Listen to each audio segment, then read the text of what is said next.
je suis Caro. Bonjour, je suis Amar Jabkor. Bienvenue sur le podcast Au fil du yoga, podcast dédié au yoga, à sa philosophie et à son histoire.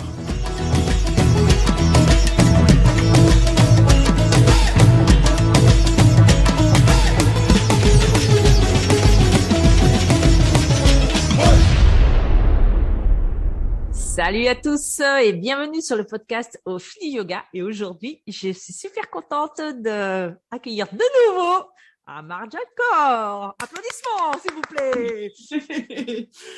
plaît. Bonjour à tous. Moi aussi, ravie de retrouver Caro, ma partenaire de réflexion. Et voilà. Alors, aujourd'hui, passionnant. Ouais, on vous a choisi un thème dont on a parlé déjà il y a quelques temps. Et on s'est dit que non, ça serait vraiment, vraiment bien qu'on en parle, enfin qu'on vous en parle, parce que parler avec vous, c'est compliqué, mais qu'on vous en parle. Notre thème, c'est la dictature du bien-être. Eh oui. Alors, si vous voulez bien, on va partir de ce que j'ai vécu au mois de janvier. Et fin d'année 2021, début d'année 2022, comme je vous l'ai déjà dit dans le précédent podcast, ça a été un peu compliqué. Une période, en fait, où il y a eu pas mal de remises en question par rapport au yoga. Alors, remise en question, pas tant que ça, mais d'introspection et d'écoute de ce qui se passait. Et j'ai eu comme une espèce de ras-le-bol. Alors, bien entendu, le ras-le-bol, il est venu des réseaux sociaux. C'est ce qui est le plus facile. Et j'en ai eu marre. J'en ai eu marre de voir écrit tout le temps bien-être, alignez vos chakras, ouvrez votre cœur, prenez votre main en vie, les 10 meilleurs conseils pour être le plus heureux du monde. Et aussi ras-le-bol des conseils du genre vous ne pouvez pas vous asseoir 5 minutes pour méditer, vous avez raté votre journée.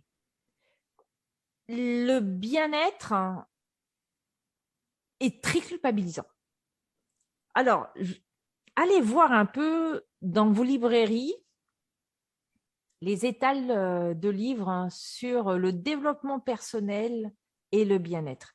Parce que développement personnel et bien-être sont deux notions qui sont extrêmement liées, qui ont vraiment pris de l'ampleur au début des années 2000 avec le développement de la psychologie positive de Seligman. Alors, je fais mon intéressante parce que j'ai lu un livre quand même par rapport à ça, que je vous conseille énormément, qui s'appelle Apicratie de Eva Illouz et de Edgar Cabanas,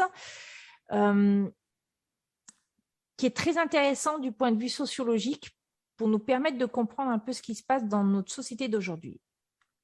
Et moi, je le raccorde aussi énormément au yoga parce que sous couvert de bien-être, je trouve que on a dévoyé le premier message du yoga pour en faire du yoga quelque chose de très commercial. Et en définitive, ceux qui ne font pas du yoga, eh bien, ce sont des personnes qui ne se prennent pas en main et je trouve ça très culpabilisant. Alors, je oui. me permets d'intervenir avant qu'on aille plus loin sur ces notions de culpabilisation pour donner une définition de ce qu'est le bien-être. Parce qu'on en parle avant d'expliquer pourquoi on vit sous le joug de cette dictature terrible, sachant de quoi on parle. Bien-être, donc, c'est, je lis dans le dictionnaire, c'est sensation agréable procurée par la satisfaction de besoins physiques, l'absence de soucis. Ou situation matérielle qui permet de satisfaire les besoins de l'existence, jouir d'un certain bien-être. Voilà. Et les synonymes sont bonheur, plaisir, aisance et confort. Bonheur. Bonheur, oui, bonheur. Ah oui. Oui, bonheur, ça c'est un synonyme de ce qu'est le bien-être. Et effectivement, si tu permets, Vas-y. On effraiera là-dessus. À partir du moment où dans la définition, donc c'est le petit Robert, moi j'aime bien les sources basiques, pragmatiques des choses. Si on associe effectivement bien-être et bonheur, d'accord, que se passe-t-il ? que se passe-t-il? On part donc du constat qu'on n'a pas assez de bonheur. Ce qui reste à définir, mais je crois qu'on a fait un podcast sur cette question. Oui. Donc, il n'y a pas assez de bonheur dans notre vie, donc pas assez de bien-être. Donc, c'est quelque chose qu'il faudrait développer, muscler, comme quelqu'un dans une salle de musculation.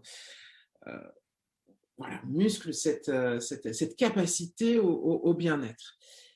Et comme le dit très bien Caro Caro, bien-être est donc souvent couplé, et je ne savais pas depuis quand, mais donc depuis les années 2000, donc c'est pas très vieux, ça fait 20 ans, avec les notions de développement personnel. Donc ce qu'on a en tout cas remarqué, c'est qu'il y avait eu un boom en fait des livres sur le développement personnel, la méditation comme ci, comme ça. Alors évidemment, je ne suis pas en train de dire que tout ça est mal. Oui, tu as tout à fait raison. Juste, je fais une parenthèse. Surtout, ne voyez pas ça comme quelque chose de négatif. Ce dont on veut vous entretenir avec Maïmouna, c'est que nous, on voit les dérives et la dictature du bien-être, tout comme nous ne sommes absolument pas contre la notion de bonheur. Mais ce sont plutôt les dérives que nous voyons, que nous critiquons. Que nous critiquons effectivement, mais surtout notre objectif avec Caro Caro, mais vous l'aurez compris depuis le début de nos podcasts, qui remontent maintenant à plusieurs mois, c'est plus ouvrir une porte de réflexion pour vous. C'est-à-dire que on partage notre expérience d'enseignante de yoga, mais de femme également, sur tout ce qu'on a pu croiser au cours de notre chemin de vie, des situations différentes dans lesquelles on a été, des points de réflexion philosophique, parce que Caro Caro est érudite, philosophe. Donc, de ce fait-là, si vous voulez, il y a des points de réflexion comme ça qui sont importants à aborder en tant que yogi, pratiquant de yoga, ou toute personne s'intéressant en fait à ces voies entre guillemets d'accomplissement. Donc, j'en reviens à cette notion de bien-être, couplé donc au bonheur. Cela signifierait que la personne lambda qui ne se soucie pas de son bien-être serait une personne qui finalement serait mal dans sa peau, mal dans son corps. L'image projetée, si je tape hashtag bien-être sur Instagram, enfin bref, sur les réseaux sociaux, ça va être souvent des femmes extrêmement bien fichues, voilà, très bien.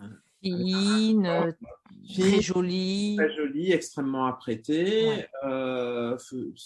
Au mieux faisant quelques postures de yoga dans des leggings beaucoup trop serrés. Bon, après, je schématise, mais ceci dit, il y a ça. Ou l'autre versant, que moi et Caro Caro, on a connu dans notre jeunesse, qui était le versant New Age, oui. Du bien-être, c'est-à-dire avec des pierres, avec l'ouverture des chakras, de l'encens, des purifications avec de la sauge, etc. Là, on était aussi dans une forme de bien-être. Donc, dans les deux cas, aujourd'hui, les deux perdurent, aussi bien ce côté très New Age avec le tambour, tout ça, que je ne critique pas. Mais je dis juste, voilà, il y a cette fantasmagorie de ce qu'est le bien-être qui s'impose en fait à tout à chacun. Et finalement, la question qu'on veut poser et sur laquelle on va débattre avec Caro Caro, c'est peut-on sortir en fait de ce diktat dans la mesure où on est soit professeur de yoga, soit pratiquant de yoga, soit pas pratiquant de rien du tout, mais juste curieux. Dans quelle mesure on peut sortir de ce carcan? Parce que quelque part, même politiquement ou sociétalement, ce qui sort, c'est quoi? C'est qu'il y a eu une phase après 68 de libération, d'accord, du carcan du travail, des enfants, de la routine, du train-train, sur lequel on pose un regard assez négatif, ce qui n'est pas forcément mon cas, mais voilà, d'une façon générale, la société pose un regard assez négatif, et derrière, la voie de libération, entre guillemets, serait forcément de s'accorder du temps, de s'accorder du temps, je cite, et ensuite on dira ce qu'on en pense, de s'accorder du temps, d'être donc dans le bien-être, prendre soin de soi, retrouver un lien avec soi-même, être un peu égoïste, mais pas trop, pratiquer le yoga. L'autre question qui sort derrière ça, c'est est-ce que le yoga d'une façon globale, donc je vise aucun yoga en particulier, et j'inclus tous les yogas d'une même façon, la façon dont c'est vendu, est-ce que c'est pas devenu une nouvelle religion émancipatrice, athée ou pas athée, mais peu importe, une nouvelle religion émancipatrice de l'homme moderne, sous prétexte de bien-être, et qui va faire de son pratiquant quelqu'un qui est l'humain moderne 2.0. Donc c'est une question que je pose, puisque comme vous le savez, souvenez-vous, en philosophie, en terminale, on pose d'abord une question et ensuite on débat.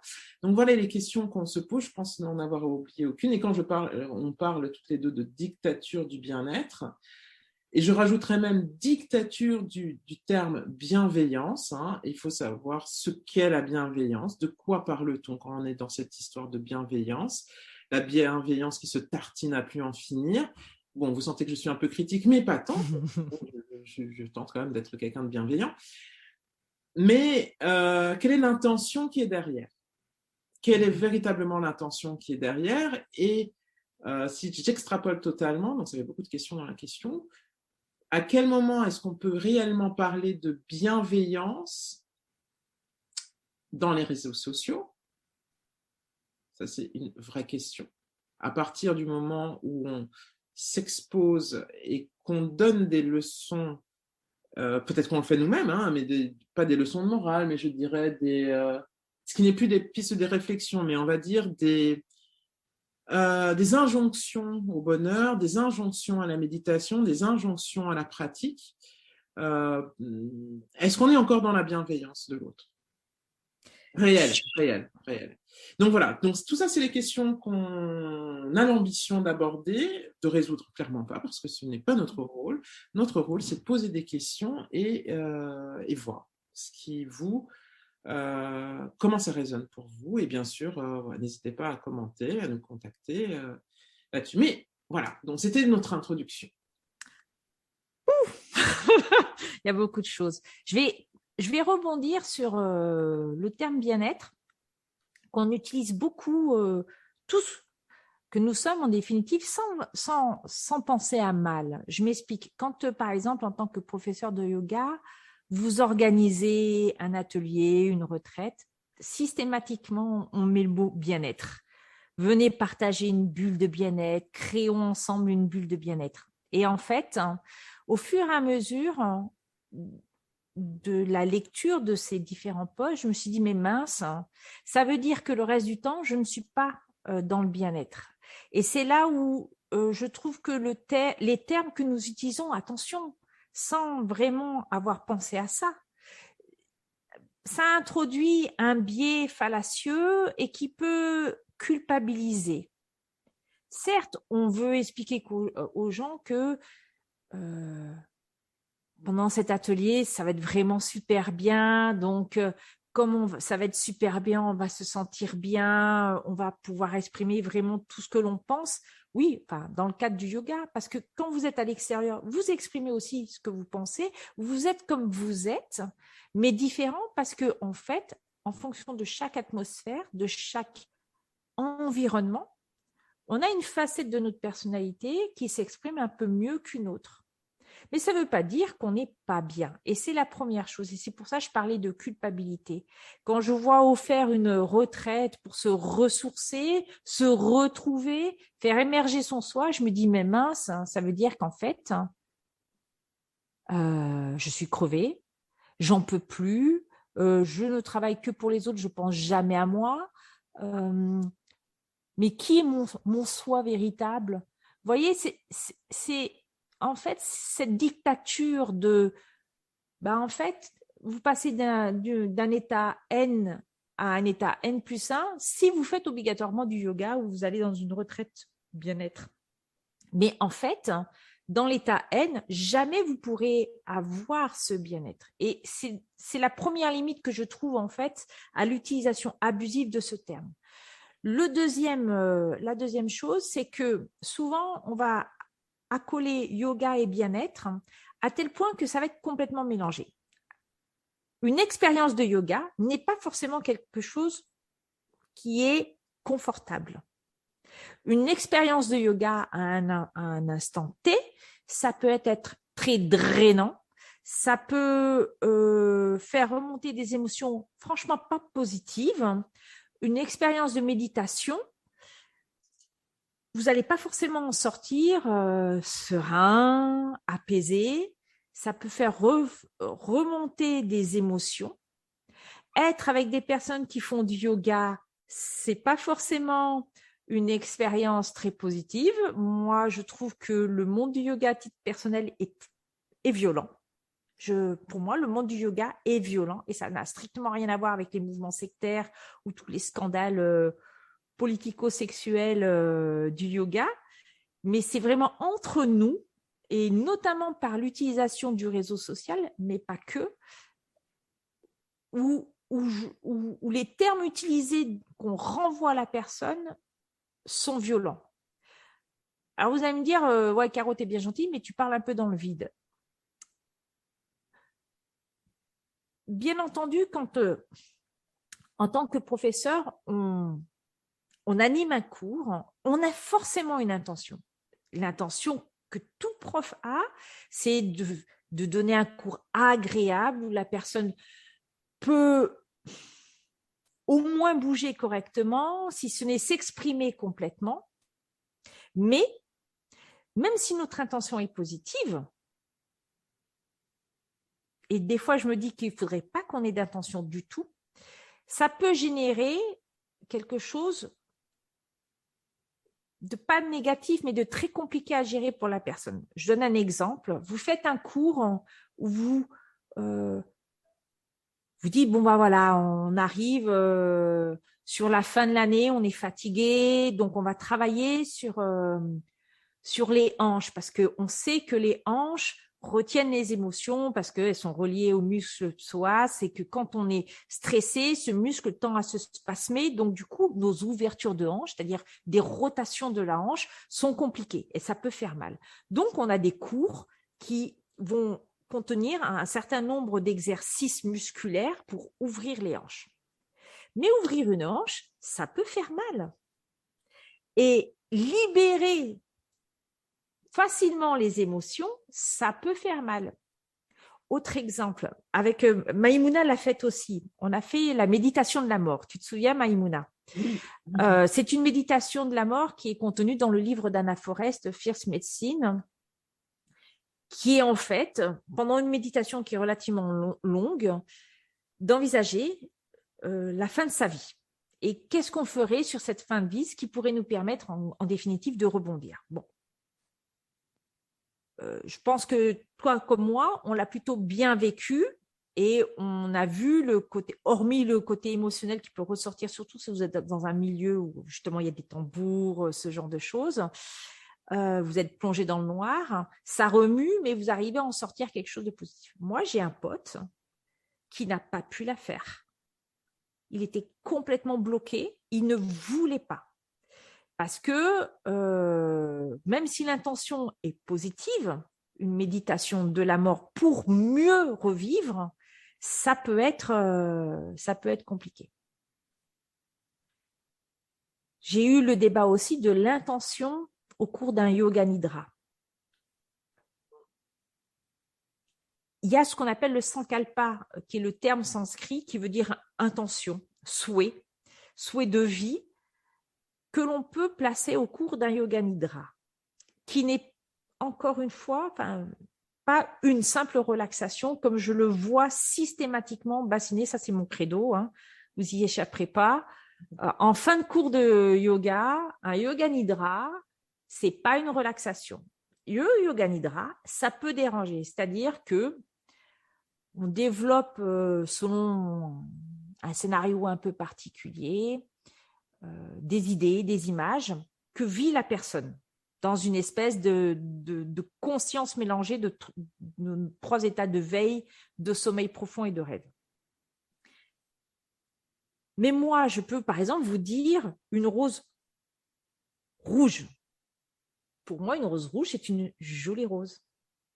Pour vous, dans votre inconscient, une rose rouge peut faire émerger une image tout à fait déstabilisante qui peut même vous faire pleurer. Et vous allez ressortir avec beaucoup peut-être de colère.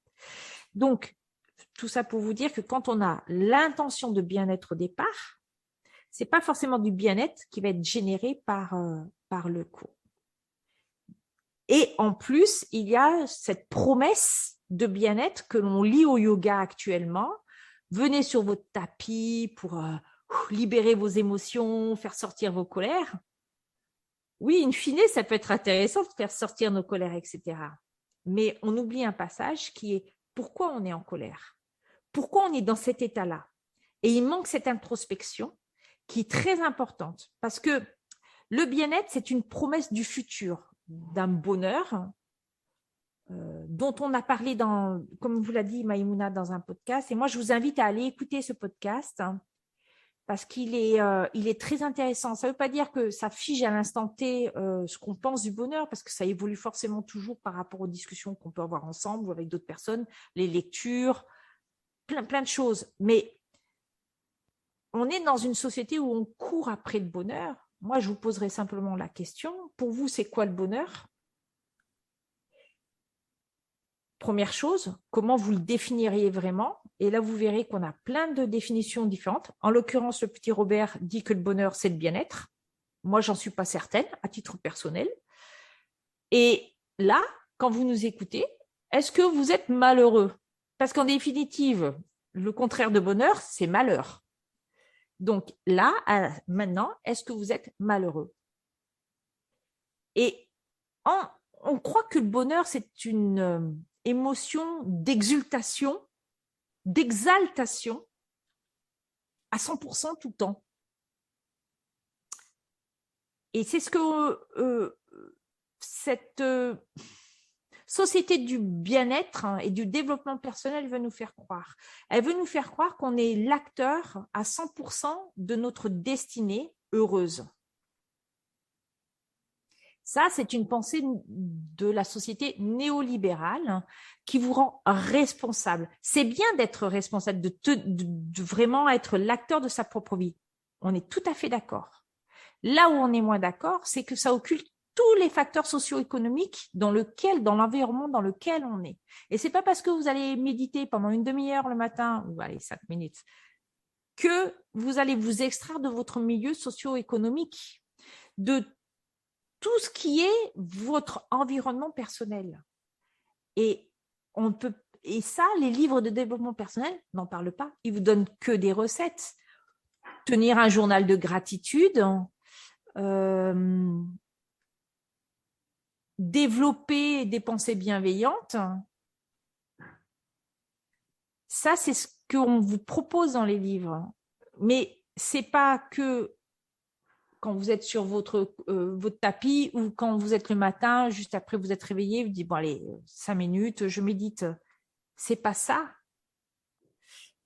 C'est ce qu'oublie la théorie du bien-être et de la psychologie positive, c'est qu'en fait, c'est un état d'être.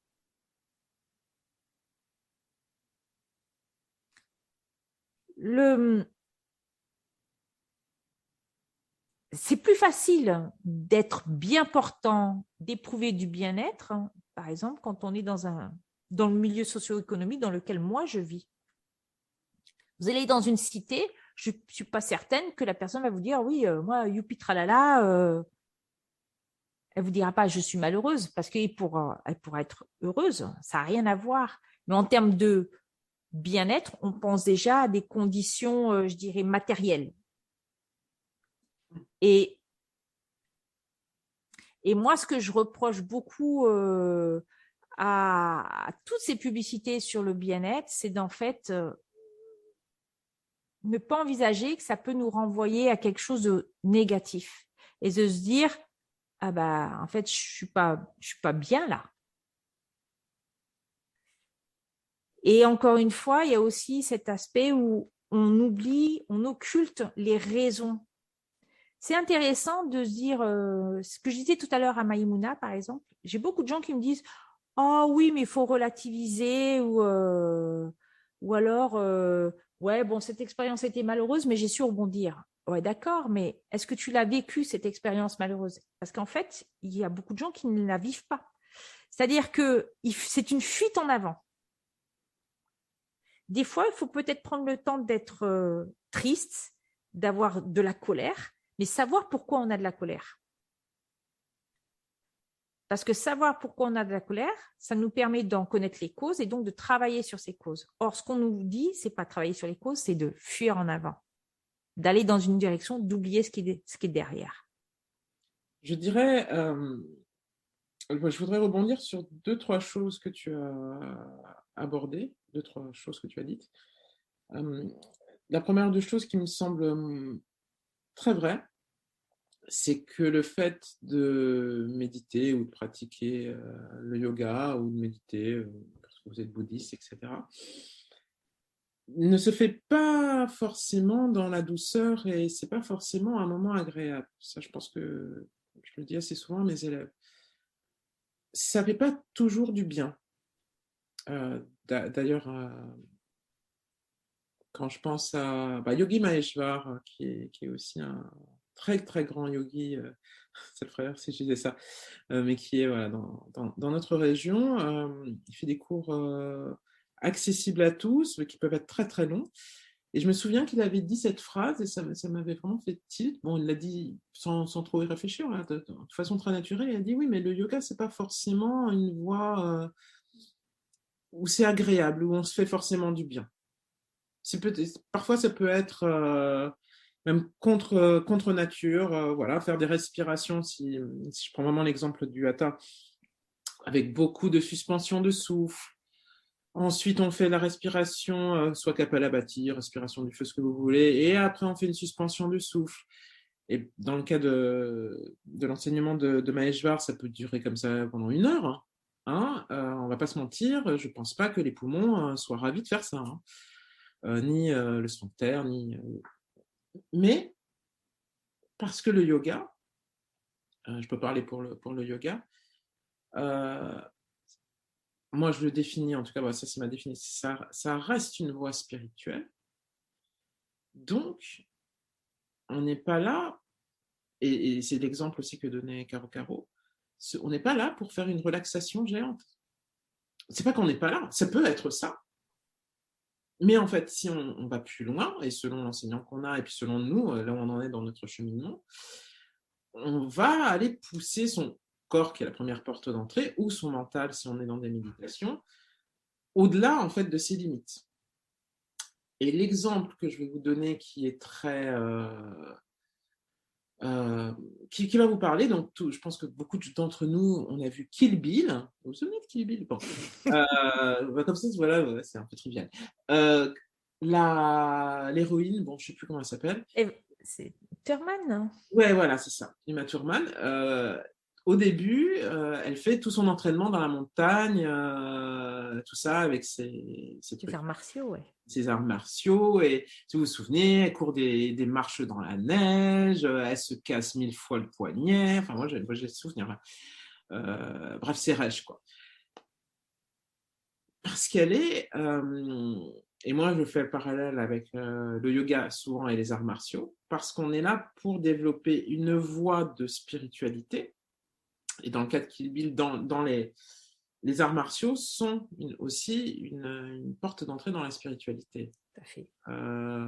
Les moines Shaolin sont effectivement des rois, des cabrioles et autre chose, mais c'est des moines.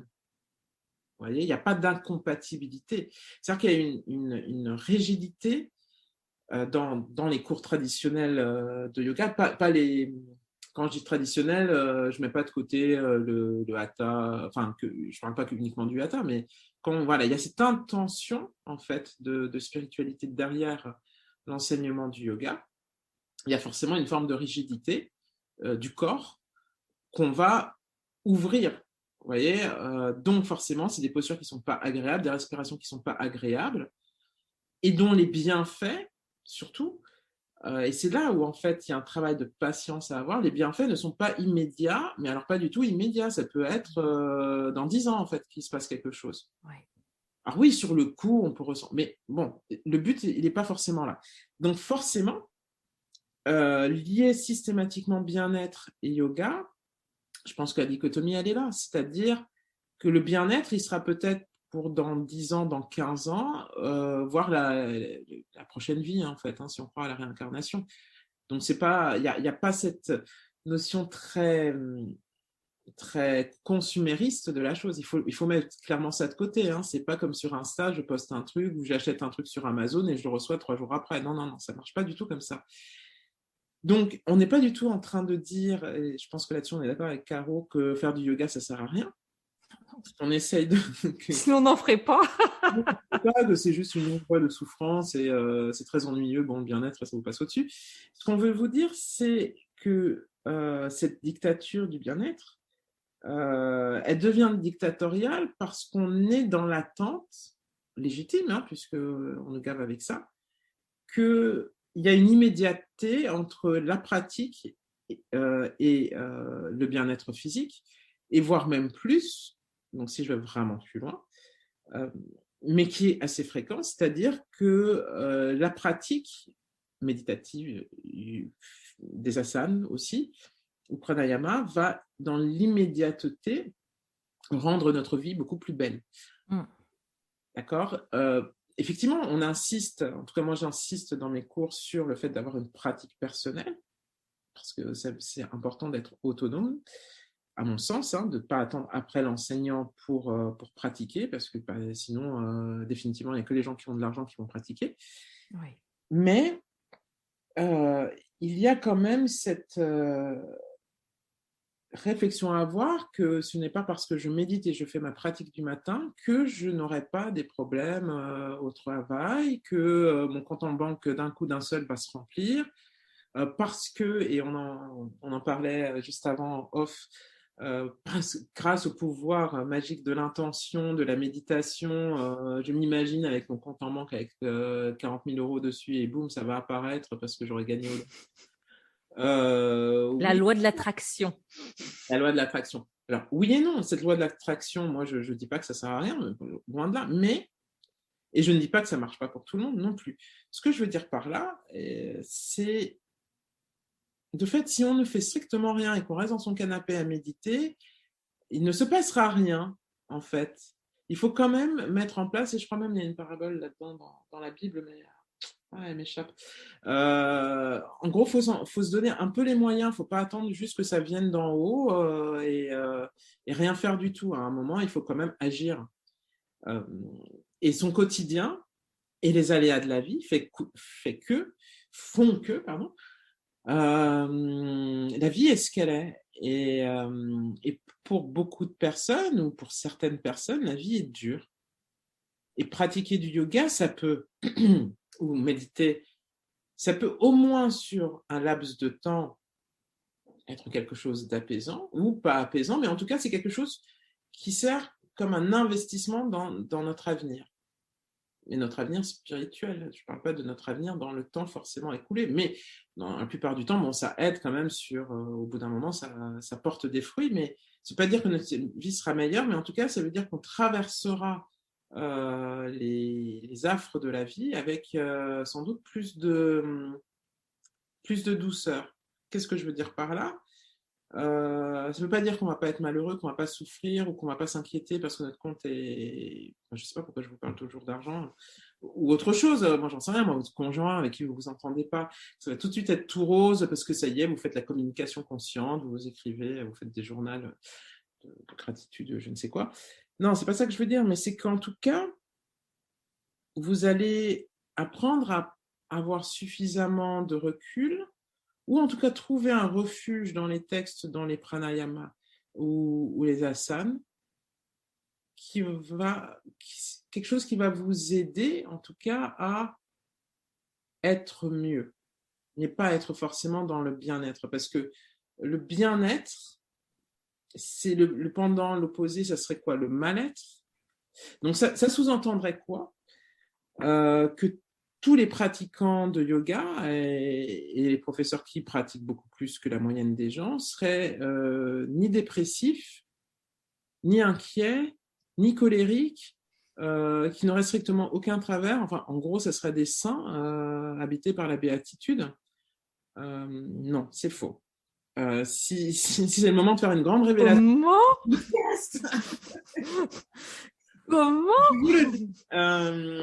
Non. Ah, c'est donc normal quand je me prends la tête au boulot, d'accord. Oui, tout à fait, tu restes un être humain. Moi aussi. Donc, et justement, si on n'avait pas tous ces mouvements d'humeur ou toutes ces choses, toutes ces émotions en nous, on ne serait plus des êtres humains. Donc, et par ailleurs, donc, on n'aurait aucun travail à faire. Donc, pourquoi est-ce qu'on s'en mettrait à faire du yoga en fait? Si on était déjà calme, doux, avec tous les chakras ouverts dans tous les sens, alignés. Bon. Elle est moqueuse parce que je lui ai dit juste avant que je suis désolée pour ceux qui croient. Hein. Je ne crois pas aux chakras. C'est ce que je disais. Ben, je le dis d'autant plus facilement que je sais qu'elle y croit. Mais je trouve ça très joli. C'est ce que je disais à Maïmouna juste avant. Je trouve ça très séduisant. Il y a beaucoup de choses. J'utilise de la sauge, par exemple. J'ai de l'encens. Il y a beaucoup de choses que je fais, mais pour moi qui relèverait presque plus de la superstition personnelle que d'une véritable croyance sur la véritable existence par exemple, des chakras ou du pouvoir des pierres. J'ai des pierres aussi, mais parce que je leur donne un pouvoir qui m'est personnel, qui n'a rien à voir avec ce que la lithographie dit de la pierre. Mais ça n'engage que moi, encore une fois, et ça ne me rend pas malheureuse pour autant de ne pas y croire. Ce que j'ai beaucoup aimé de ce que Amarjap Kaur vous a dit juste avant, c'était que nous sommes humains. Et on a cette foutue tendance à courir après la perfection. Et c'est ce que nous vend le bien-être, toute ce commerce du bien-être, c'est d'atteindre une perfection. Je vais vous le dire tout de suite, jamais vous n'atteindrez une perfection parce que dès que vous aurez pensé l'avoir atteinte, vous allez vous rendre compte que non, ce n'est pas la perfection, il y a encore mieux. Et c'est un peu ce qu'on vous disait sur le podcast sur le bonheur aussi. On en était même venu à un moment au mois de janvier avec Maïmouna pour conclure qu'il valait mieux vivre dans notre jardin plutôt que sur l'extérieur. Mais là, on était dans une période aussi d'autoprotection. Oui, on était un peu chiffon. Ouais, on était chiffon, comme elle dit. Mais la perfection n'existe pas. Et ça, c'est très important. Pensez-y quand on vous dit que le bien-être va apparaître lorsque vous réalisez la posture parfaite. La posture parfaite n'existe pas. Et surtout, ne ressentez pas de mal-être parce que vous n'arrivez pas à faire, moi, je sais pas, moi, un poirier ou un triangle parfait ou même un chien tête en bas. Parce que il y a énormément de facteurs qui vont intervenir. Tout comme, et c'est là où c'est très important, c'est que oui, on peut éprouver des sentiments qui ne sont pas parfaits, qui ne sont pas dans le mood positif, de la positive attitude de notre société. On a le droit d'être en colère. Être en colère n'est pas négatif. Pleurer n'est pas négatif. Et oui, on essaye d'agir avec le plus de sérénité possible ou de bienveillance, parce que tu as utilisé le mot bienveillance possible, mais ça ne veut pas dire que parfois, on ne va pas parler avec colère, on ne va pas dire, moi j'utilise beaucoup de gros mots. Oui, alors je ne suis pas un être pur, je ne fais pas partie, je ne suis pas un être élu non plus, et je ne le veux pas. parce qu'en fait, je préfère vivre la totalité de mes émotions. La dernière chose, c'est que dans la notion de bien-être, on veut, en voulant faire un être parfait, ce qu'on fait surtout, c'est des gens qui se posent encore plus de questions qu'avant. Or, c'est pas du tout ça. Il y a une première chose qu'on doit absolument, à mon sens, absolument intégrer, c'est que ce que l'on fait est largement suffisant pour là où on est. Oui, on peut s'améliorer, bien sûr, mais ne cherchez pas le guidou, n'allez pas partir à la chasse au Dahu, le Dahu n'existe pas. Vivez votre vie en accord avec ce que vous pensez vraiment et pas en accord avec les 4 accords Toltec, d'accord, hein. Je vous fiche mon billet que si vous réfléchissez bien, l'accord sur l'impeccabilité de la parole, vous l'avez pas eu aujourd'hui ni hier. Et c'est pas grave. Ça, c'est ce qu'on nous vend.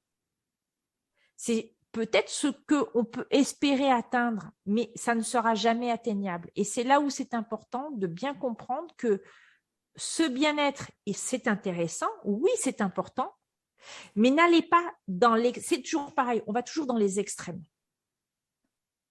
Peut-être qu'il vaut mieux être un tout petit peu sur La voie du milieu. la voie du milieu. On en revient toujours à cette voie du milieu, en fait. On n'a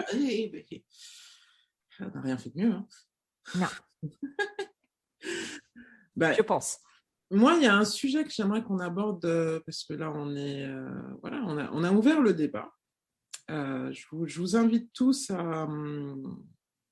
à témoigner un peu, si vous êtes d'accord, pas d'accord justement aussi avec nous sur les. Mais pas trop, pas d'accord, hein, quand même. Oui, bon, pas trop. Sur sur ce que vous vivez en tant que pratiquant, enseignant, si vous êtes enseignant, mais surtout pratiquant de yoga par rapport à ce qu'on a dit, si ça vous fait tilt. Mais il y a un sujet que tu as abordé et que j'aimerais bien qu'on aborde dans un prochain podcast, c'est yoga et superstition. J'aimerais qu'on parle de ça. Ouais.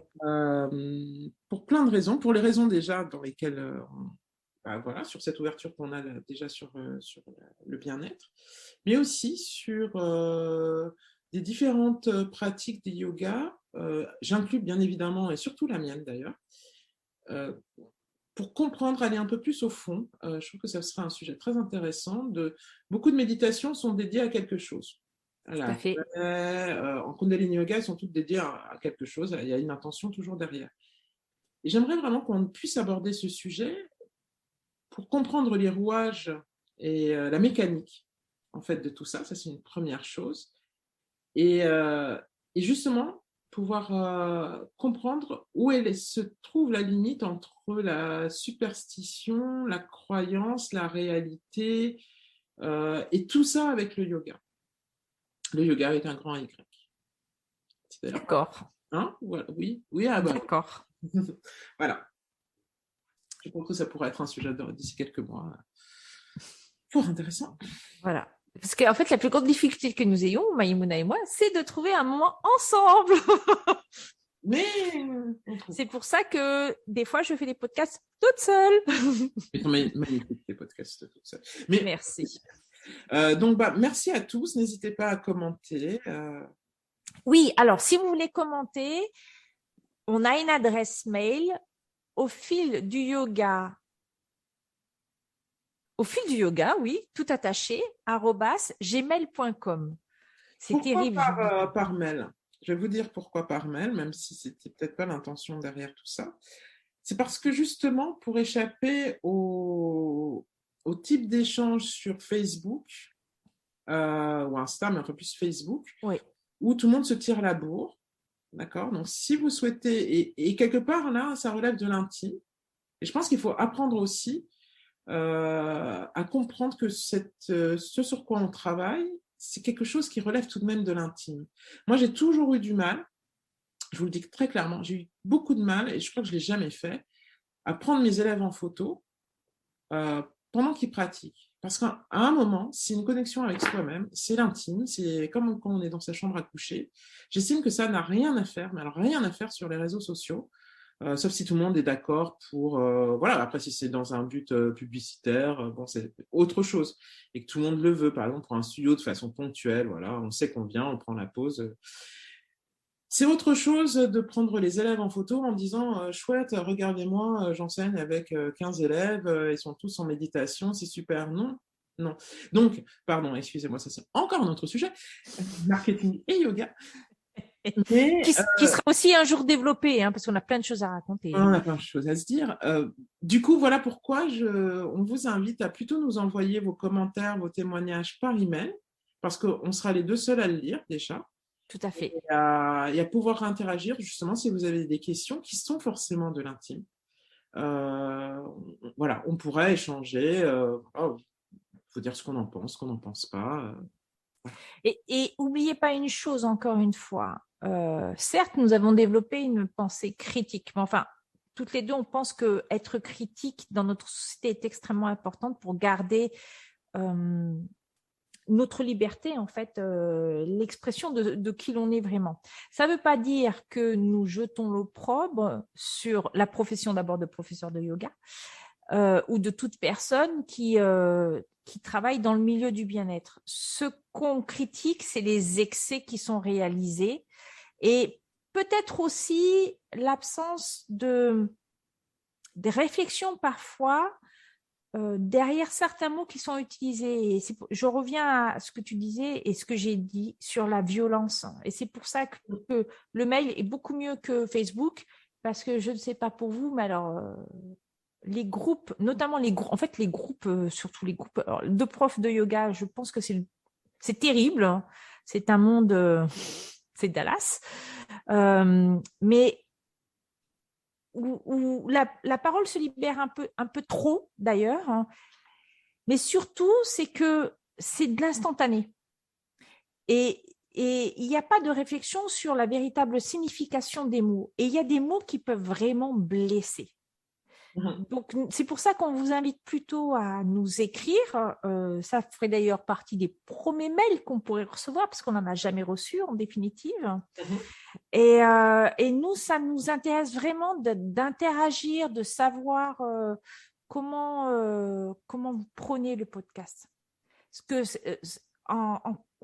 En quoi ça vous permet d'évoluer dans votre propre pratique. Moi, j'adore écouter des podcasts d'autres personnes, ça me fait tout le temps réagir. Je suis tout le temps en train de parler toute seule avec mon casque sur les oreilles quand j'écoute. Ah, je suis d'accord, pas d'accord, nanani, nanana. Et c'est ça qui est intéressant sur un podcast. Sinon, ça ne sert à rien. Eh oui, c'est une piste de réflexion. Voilà. Et on n'a pas la vérité, voilà. On n'a pas la vérité absolue, ni l'une ni l'autre. On vous propose juste des pistes. Donc, vous avez tout à fait le droit d'être d'accord avec nous ou d'être complètement en désaccord avec nous. Tout à fait. Mais justement, l'idée est de réfléchir ensemble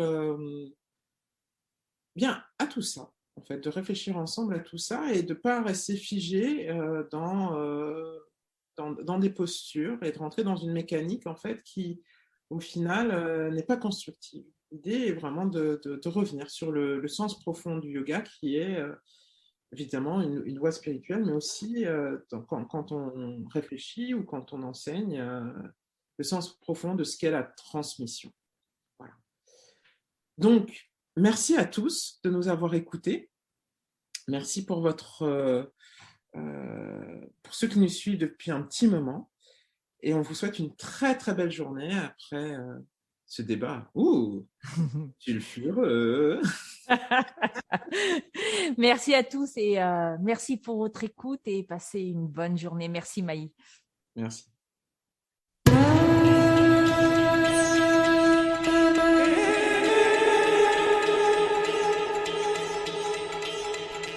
Vous avez aimé? Alors n'hésitez pas à nous le dire en nous écrivant à l'adresse suivante: aufilduyoga@gmail.com.